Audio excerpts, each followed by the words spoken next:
Time travel is soft, like melted butter soft. And that's not a bad thing, because it sounds like one of the most scientific ideas in sci-fi. Paradoxes, timelines, causality. But when you actually break down what it requires from reality, it starts to look less like advanced science and more like science fiction asking for exemptions. Meanwhile, something like Star Wars or even Dune might actually be closer to how the universe works. We tend to confuse complexity with realism. If something sounds technical enough, we assume it to be grounded. But complexity is not the same thing as constraint. And this is usually where we stop questioning it. Somewhere in the past, the timeline skewed into this tangent, creating an alternate 1985. Alternate to you, but reality for everyone else. And we just accept that.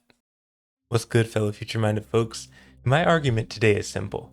Space opera often looks softer than it really is because it's scaling up reality.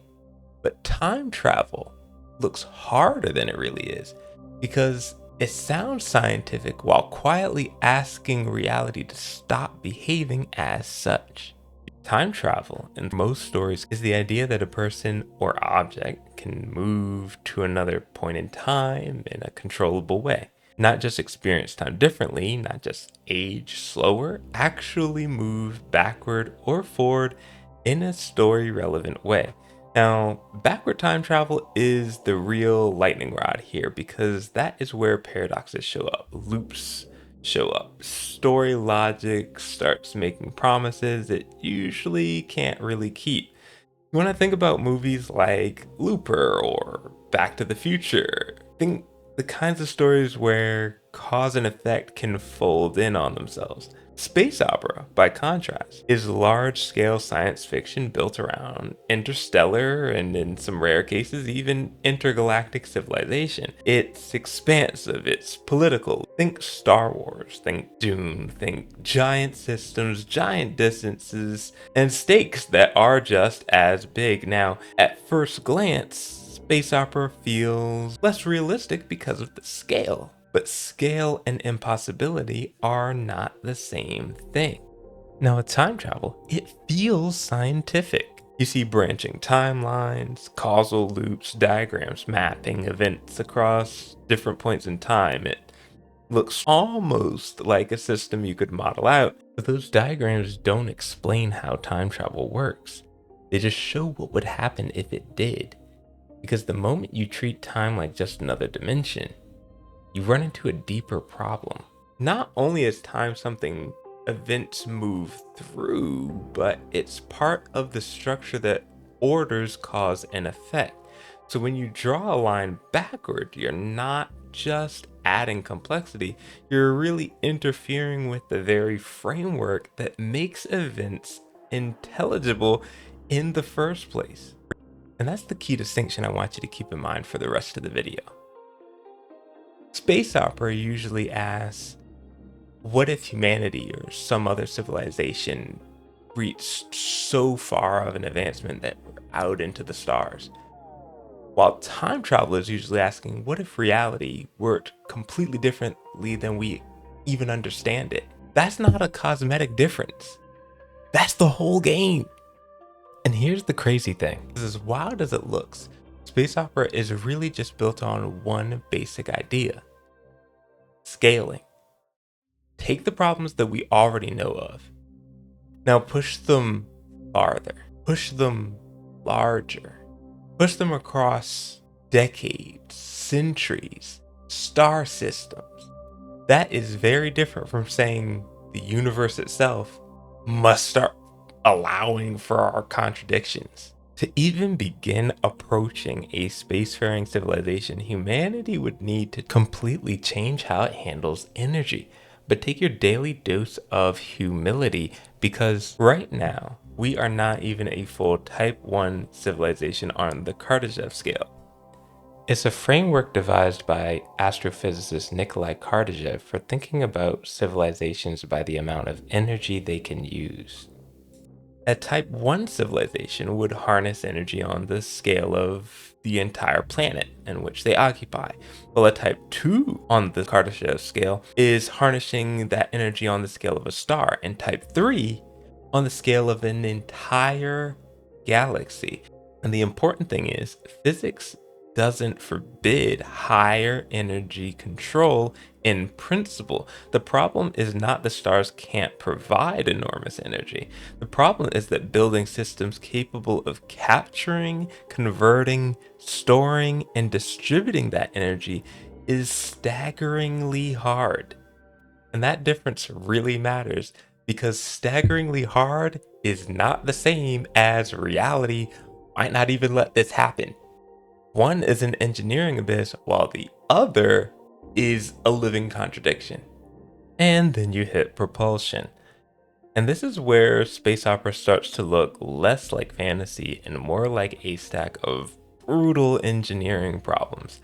We already have real theoretical categories people talk about for interstellar travel. The question is, can those equations ever be instantiated at scale that matters? And every answer keeps leading back to the same walls: energy, mass, heat, efficiency, duration. The universe isn't just asking whether you can go, asking whether you can afford the trip. Then there's the life support problem. If you're going to traverse interstellar distances, especially without magic faster than light travel, then your ship stops being a vehicle and starts becoming an ecosystem on its own. You've got air that needs to be recycled, water that has to be recovered, nutrients have to be renewed, waste has to be reintegrated. A closed system. It's a closed system, basically a self-sustaining world in a miniature where resources keep cycling because there is no meaningful external resupply. And that's one of the things I love about this comparison. Space opera keeps asking you to solve more and more connected problems. It doesn't let you solve one thing in isolation. This is what real science looks like. Not one magical breakthrough that deletes the rest of the problem. It's a cascade of interdependent systems. And that to me is one of the strongest arguments in its favor as a concept that is harder than most people give it credit for. Space opera often looks soft aesthetically, but under the hood, it doesn't remove limits, it multiplies them. But here's the wild thing. If we flip back to time travel, you do have a removal of a limit. For time travel, technically speaking, is real in a limited sense. Relativity tells us that time passes differently depending on velocity and gravity. Astronauts and satellites experience measurable timing differences that modern systems have to account for.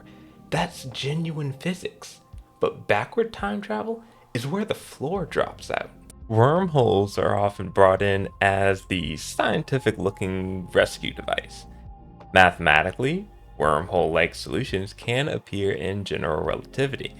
The problem is that mathematical permission is not the same thing as physical viability.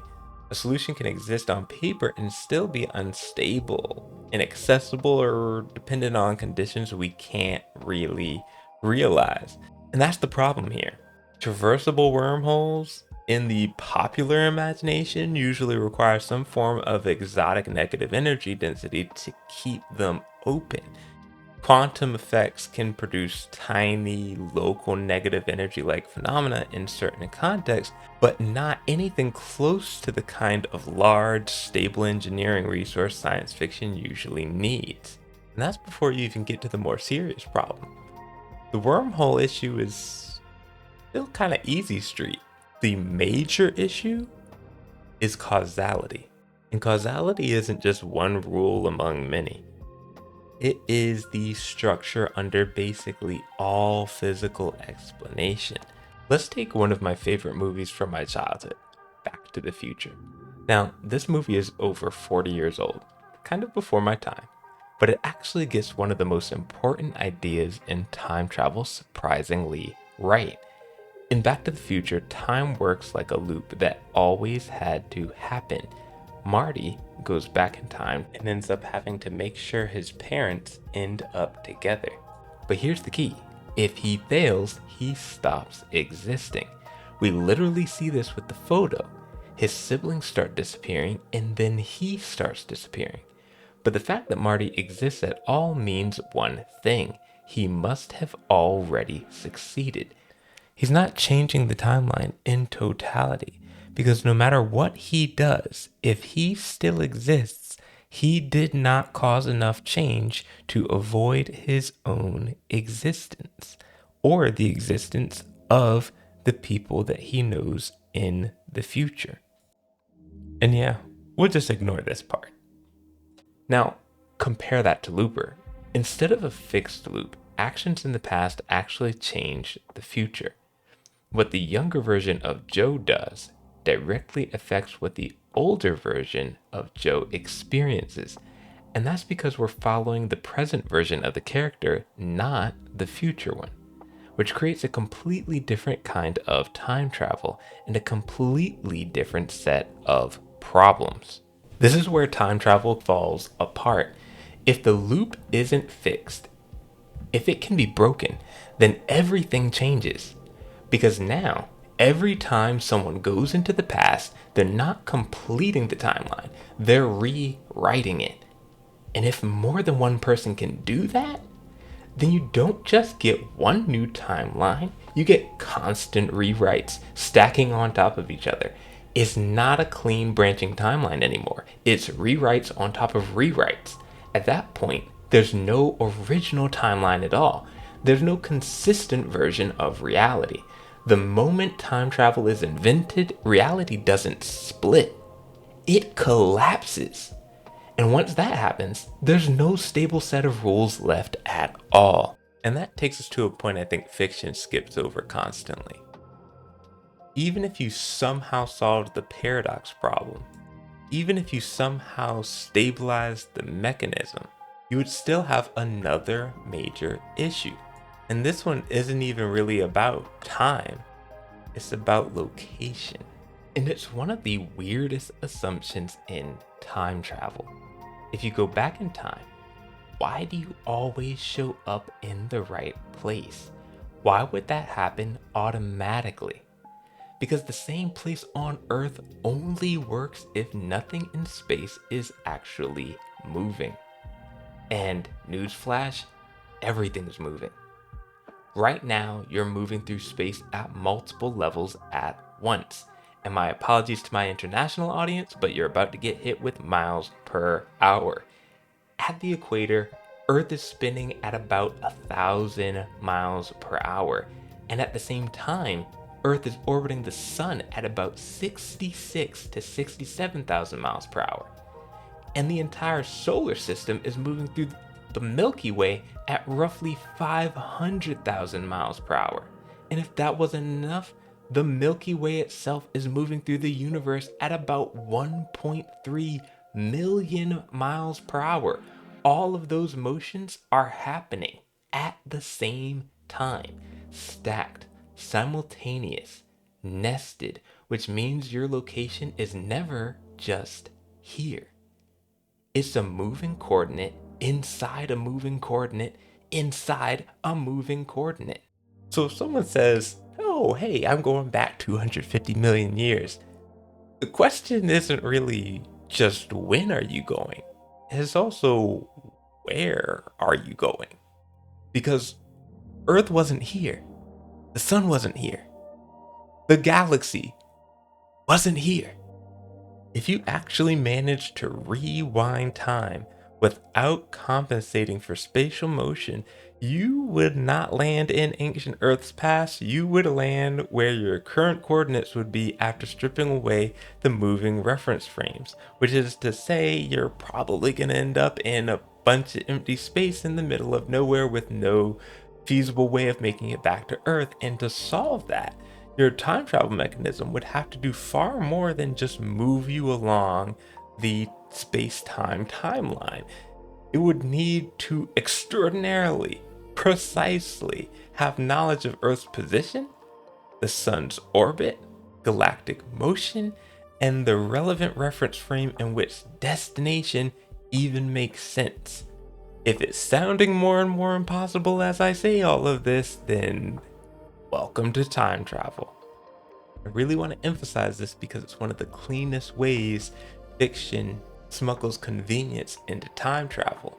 Because most stories behave as if time and location are a package deal, bundled together for the traveler. As if go back means go back and stay attached to Earth. But that's not a given. That's a huge assumption. So now it's really messy. The problem isn't just move through time, it's move through time while preserving or reconstructing the correct spatial relationship across multiple astronomical systems that are constantly in motion. That is an absurdly demanding requirement. And most importantly, it's not the sort of demand that gives time travel more hard science credibility. It does the opposite. It shows how many hidden miracles are already built into the simple version of this idea. And that's why I love this point. We can't let time travel stories just keep getting away with this. They're getting two impossible things for the price of one every single time someone goes back in time. They've got a mechanism that survives causality problems and a targeting system that survives cosmic motion. That isn't one big breakthrough, that's stacked impossibility. So let's put these bad boys directly side by side. Space opera is building outward and time travel seems to break inward. You've got space opera built on accumulation, more energy, more distance, more engineering, more coordination, more survival infrastructure. Now, even if a specific story gets soft around like faster than light travel or something, or maybe psychic elements or stylized weapons, the core civilizational move is usually still understandable. Advance, scale, stabilize, repeat. Time travel is different. It doesn't simply ask for more, it's asking for exceptions. Exceptions to ordinary sequencing, exception to stable causality, exception in many stories, even to the location problem we just talked about. That's why the difference isn't just one of difficulty, it's one of category. Space opera is saying we're not there yet. Time travel might not be allowed at all. Even take a time travel movie where everything is happening just limited right on Earth. It's not far in the future. You got people with their garages, suburbs, buildings, skyscrapers, whatever. That story is softer than Dune. Now, to be fair, that's not a flaw if your goal is a great story. I'm not saying time travel is bad science fiction. What I'm saying is that it's much softer science fiction than people often treat it as. And once you see the comparison this way, you start noticing it everywhere in how stories behave. Time travel stories constantly renegotiate their rules. A paradox appears, the story adapts. A contradiction forms, the rules shift. Timeline branches, collapses, resets, or self-heals depending on what the narrative wants. And again, I don't mean that as an insult. If you're writing the next time travel movie, script, book, whatever it is, sometimes that flexibility is exactly what makes those stories emotionally and philosophically powerful.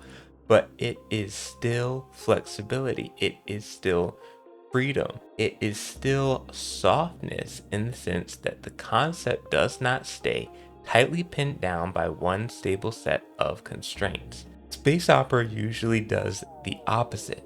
Even when the science is soft at specific points, the world building often remains structurally firm. And that structural firmness matters because viewers and readers don't judge believability only by raw realism. That's why the term suspension of disbelief exists. But they do judge it by whether a world behaves like a world instead of a convenience machine. That's a huge reason why Dune's got that weight to it. It's why Star Wars, at its best, feels so lived in. Not because every scientific detail is hard, because the system feels layered, interlocked, constrained by consequences. Time travel can absolutely be deep. It can absolutely be profound, but it very often gets that depth by loosening its grip on scientific constraints and tightening its grip on philosophical, emotional, or narrative payoff. And that's fine. It just means we should classify it honestly. So here's the core takeaway. Hard sci-fi isn't about something coming with equations. It isn't about whether it sounds technical. It's not about a character saying temporal displacement instead of magic. Hard sci-fi is about constraint. What limits remain in force? What costs stay real? What rules still bind the story even when the concept gets ambitious? Space opera stretches limits. Time travel removes them or asks for ways around them. Space opera multiplies engineering burdens while time travel multiplies conceptual exemptions. And that's why going back in time is softer than interstellar humanity. Not because it's simple or unserious, because once you really press on it, it doesn't just bend the science, it starts trying to escape it. So now I'm curious, where would y'all put time travel on the spectrum? Does this change how you think about space opera? Are there any time travel stories you feel like handle these issues better than others? Let me know down in the comments. If you enjoy breaking down sci-fi like we did today, that's exactly what we do here with new videos every week. Till next time.